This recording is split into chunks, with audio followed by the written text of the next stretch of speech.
Hello everyone, this is Charlie Cleveland from Unknown Worlds, and this is the patch video for Build 178.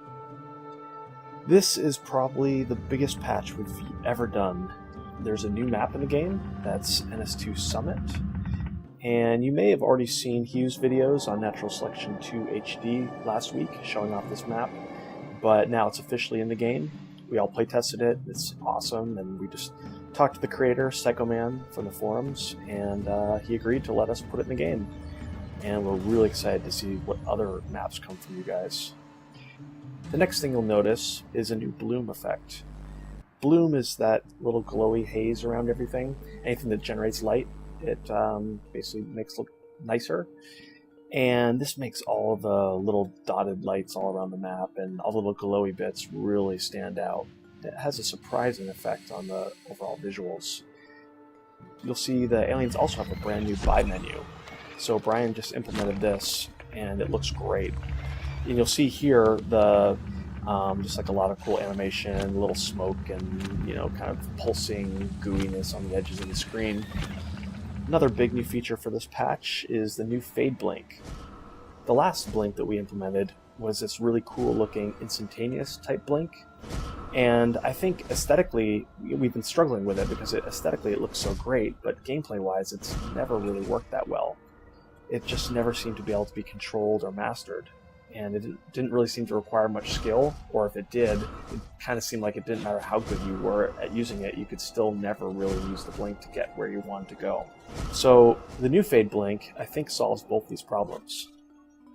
The next thing that we've added is a Arms Lab placeholder and a robotics factory, and also the arc cannons. These are the mobile tanks that the commander can path around and deploy. And those are in the game now. We have the effects hooked up and we have animations going, and they're still a little rough, but they're totally playable and they work. And we've actually only played with them a little bit, so really looking forward to jumping into some games with you guys and see how they work. The Marines also got phase gates in this patch. That's a big addition for us. The big difference here from NS1 is that instead of hitting your use key to go through them, they're more like portals, so you just walk up that little ramp and then you beam through. So this is really making the game a lot faster, and it's also allowing a lot more Marine aggression. We're really happy with it so far. Gorges can now infest the ground with their heal spray. This allows us to just remove that extra ability so they don't have to switch to the infestation ability. Right now, if you just heal the air, if you use your hail spray in the air, it'll just heal any creatures around you. And if you point down at the ground, it'll just create the little infestation right there. The Marine Commander can now drop weapons, so he can buy weapons with his own player resources and drop them on the ground.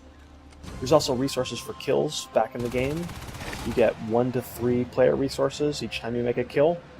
We also have new minimap icons, so you can actually see what is where on the minimap. Andrew, he started to redo the pathing, and that didn't actually make it in quite yet, but he did improve it. So you'll have a lot less arcs and max and drifter weirdness problems.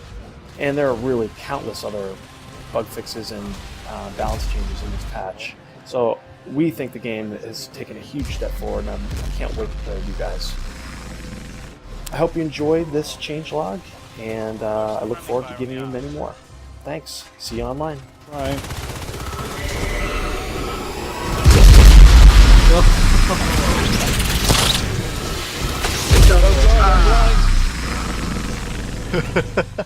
Nice friendly fire.